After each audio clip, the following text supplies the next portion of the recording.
Hey guys, so today's video I'm going to be doing a review on this NIVEA Men Post Shave Balm, and you're probably wondering why the heck am I reviewing something that's for men. This has been talked about all throughout YouTube for a while now, ever since Nikki Tutorial talked about how she used this as a primer for her makeup, and it made her makeup last all day. I know that Jaclyn Hill uses it, tons of YouTubers are using it now, so I definitely had to see and for myself, pick it up and try it out for myself. So that's what I'm going to be doing today. I'm going to review this for you guys. I'm going to share my thoughts with you and tell you guys how this worked out for me. I have oily skin, so my review is going to be based on the type of skin that I have. So I'm going to start off with the packaging, as I always do. The packaging comes in this thick glass bottle. This retails for like $5. It's really affordable. You can find it in the men's section, the same area where all the men's shaving products are. So the packaging is nice. You get 3.3 fluid ounces. You just turn off this cap and you can pour out as much as you want. Which I don't really love the packaging. Obviously this is for guys, so it doesn't really matter, but it would have been nice if it would have had a pump or something like that. So the reason why I say that I wish that it had a pump is because when you take off the top, it does have a really wide opening. So when you pour, you do kind of get a lot of product. And the way that everyone recommends using this is to pour it into your hand and kind of mix it in between your fingers and then rub it into your skin until you feel like it's starting to get tacky. Once it starts to get tacky, that's when you know it's ready and you can go ahead and apply your foundation. So for my wear test, the first time that I tried this out, I tried it with the L'Oreal Cushion Foundation, which I was also trying out at the same time.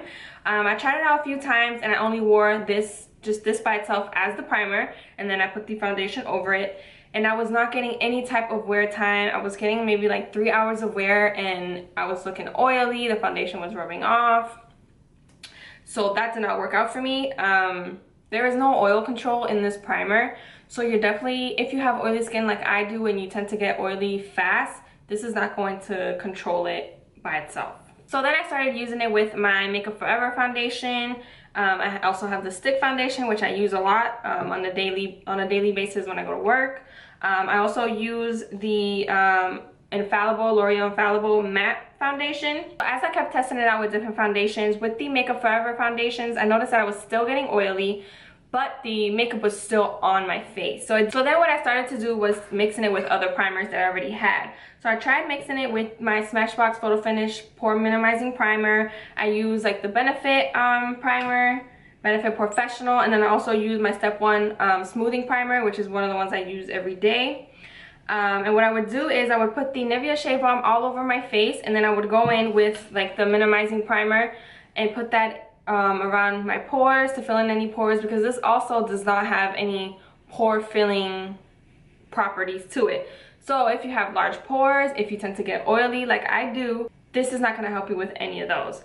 So I found that mixing it with other primers is the only way that I can get it to work for me the best. And I don't completely hate it or anything, I just don't think it's completely worth my money since I still have to mix it with something else. So I might as well just continue to use these by itself on its own because it works just as good for me. I didn't have any problems with this breaking out my skin or irritating my skin. This is actually dermatologically tested.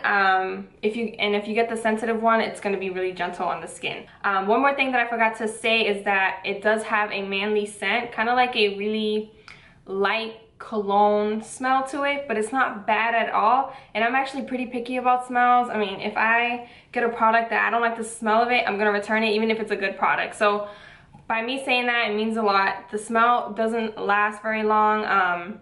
You know, once you put it on your face, the smell goes away once you apply the rest of your makeup on.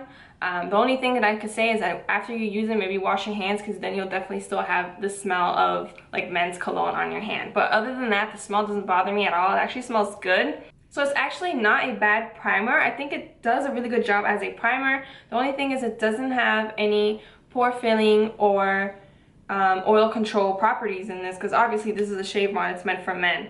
But I think that for someone who doesn't have oily skin and doesn't have major pore problems or texture on the face, this is going to be a really nice primer. It's really affordable. I got the one that's for sensitive skin. They also have one that I think is for normal skin.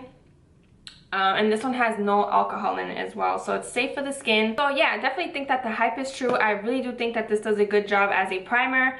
If you have skin like mine, again, you might have to mix it with something else, but I think that this is going to work amazing for people with normal to dry skin. This really does hold up your makeup for a long time. So those are my thoughts on the NIVEA Men Post Shave Balm. I hope you guys enjoyed this video. Thank you guys so much for watching. Like this video if you want to see more. Subscribe if you haven't already, and I will see you guys in my next review. Bye guys.